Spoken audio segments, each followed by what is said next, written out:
Morning, everyone. Brian Rhodes, Operations Section Chief for California Incident Management Team 4. Just wanted to provide you an update for the operations on the Soberanes incident. We've experienced a change in fire behavior, and that is a result of the change in the weather that we're currently experiencing. Although we have higher temperatures, one of the big driving forces of this incident has been the wind, and specifically the wind direction and wind speed.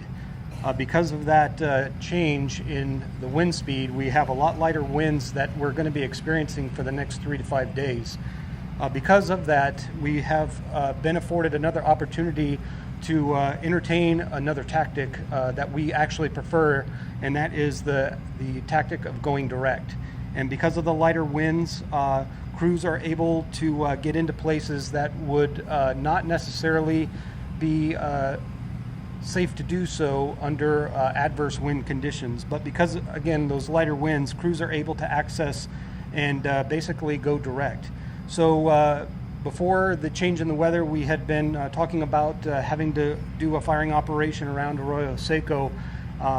Both of those tactics come with some form of risk, but in terms of going direct, that risk is, although there is a form of risk there, the chance of success is a lot higher versus having to go out and burn. So that being said, the crews, we've ordered a bunch of crews in here, and they're going to go direct today in Church Ranch, securing what heat there is left in here. A lot of this area, especially down above Arroyo Seco and Division Charlie, there's little to no heat in there. And what little heat is left is basically on this finger in Church Ranch. So again, the crews are going to be in there today dealing with that.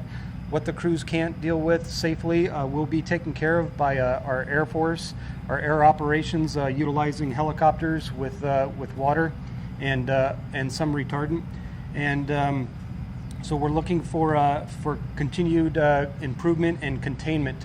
Residents should expect very little smoke off the incident. If they do see smoke, chances are it's going to be something that is burning interior. We had a couple islands yesterday out here in Division Charlie that took off.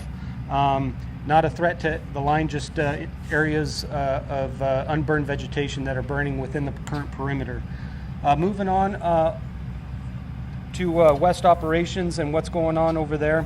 The crews continue to do suppression repair, and there continues to be an increase in containment as noted here on the map, and everything is looking good.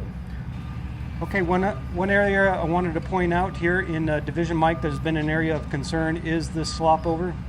The slop over occurred several days ago as a result of some pretty strong winds that we received here on a place called Shoes Ridge.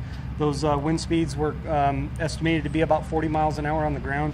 So that caused an issue with the fire going over the containment line and resulted in about a 360-acre slop over. The crews were able to go direct yesterday. They actually completed the direct line around the entire perimeter of the slop over and have the slop over contained. Once that occurred, we were able to lift the evacuation orders, the orders that we had to implement the night of the slop over, and the evacuation warning. So all of the evacuations have been lifted, which is a good news for those residents.